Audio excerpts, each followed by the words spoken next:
Hello, brave souls, and welcome to another chilling tale from DarkLines. Get ready to dive into the mysteries of the unknown as we explore a story that will send shivers down your spine. Deep in the arid heart of Arizona lies Red Hollow, a ghost town abandoned in the 1950s after a series of unexplained disappearances.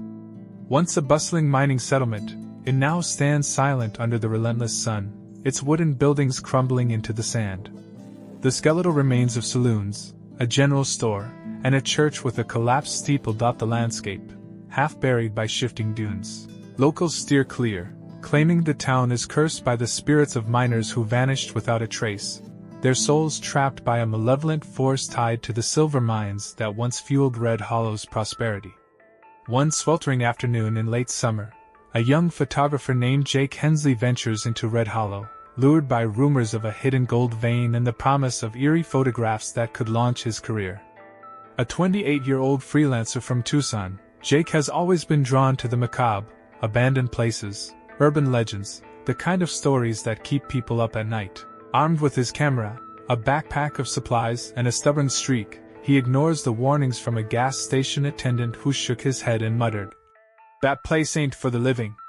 As Jake sets up his tripod near the old saloon, a two-story structure with a sagging porch and broken windows, a sudden sandstorm whips through the valley. The wind howls like a wounded animal, kicking up dust that stings his eyes. With no choice but to seek shelter, he pushes open the saloon's creaking door and steps inside. The air grows cold despite the blistering heat outside, a stark contrast that sends a shiver down his spine. The sound of footsteps echoes from the empty rooms above, though he's certain he's alone. His flashlight beam dances across peeling wallpaper, overturned chairs, and a bar counter coated in decades of grime. That's when he spots it, an old journal left open on a dusty table, its pages yellowed and brittle. Jake approaches the journal, his curiosity outweighing his unease. The last entry, dated October 12, 1952, is scrawled in frantic handwriting. "The shadows that walk have taken another. The mine shaft calls with voices. We can't escape. God help us." The words send a chill through him, and as he lowers the book, the temperature drops further. His breath fogs in the air, an impossibility in the desert heat. Then he sees them, faint outlines of men in mining gear, their faces obscured by the shadows of wide-brimmed hats, drifting through the walls. They don't speak, but their hollow eyes fix on him, glowing faintly like embers in the dark. Panicked, Jake stumbles backward, his flashlight trembling in his grip.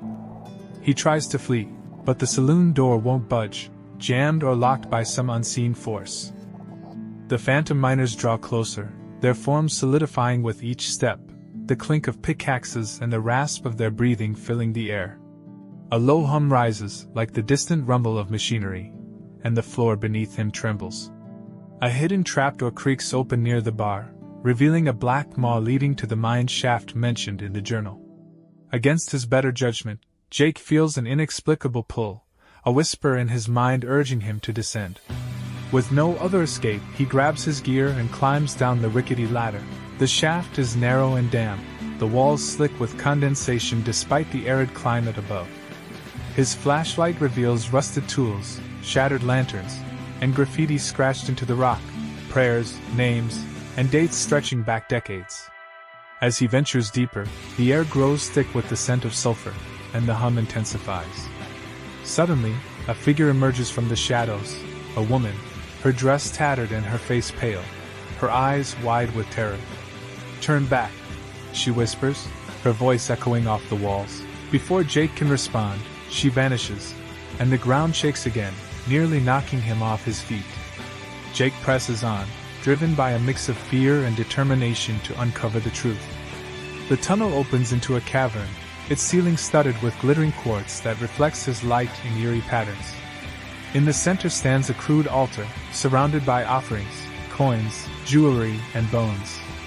A massive silver vein runs through the rock, pulsing faintly as if alive. The phantom miners reappear, circling the altar, their forms now accompanied by guttural chants in a language Jake doesn't recognize. He realizes this must be the source of the curse, a ritual gone wrong, a pact with something dark to ensure the mine's riches.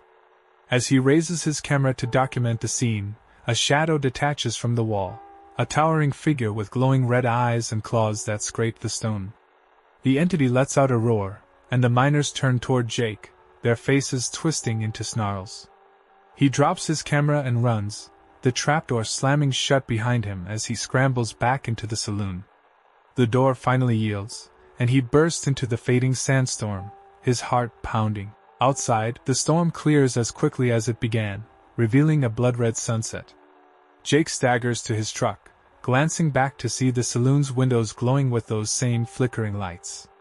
He drives away, vowing never to return, but the journal's final words haunt him. The curse follows those who leave. Days later, back in Tucson, he develops his photos. Most are blurred or black, but one stands out, a clear image of the cavern, with the entity's red eyes staring directly at the lens. Jake begins to hear whispers at night, sees shadows in his peripheral vision. He researches Red Hollow and learns of others who escaped, only to die under mysterious circumstances: car accidents, sudden illnesses, suicides. The curse, it seems, claims its due. Desperate, he returns to the town with a plan to break the cycle, armed with salt, holy water, and a recording of the entity's roar, hoping to confront it and free the trapped souls. Back in the cavern, Jake sets up a circle of salt and plays the recording. The entity emerges, enraged, but the salt holds it at bay. The miners' forms waver, their chants turning to cries of relief. Jake pours the holy water onto the altar, and the silver vein cracks, releasing a blinding light. The entity shrieks and dissolves, and the phantoms fade, their faces softening into gratitude before vanishing. Exhausted, Jake climbs out, the trapdoor sealing behind him. The saloon is silent, the lights gone. He leaves Red Hollow for the last time, the curse lifted, or so he hopes. But as he drives away, a single coin from the altar falls from his pocket, glinting in the moonlight. The whispers return, fainter now, but persistent. The curse, it seems, may never truly end. If this tale of terror sent chills down your spine, don't forget to like this video, subscribe to the DarkLines channel, and hit the bell icon to stay tuned for more spine-tingling stories from the shadows.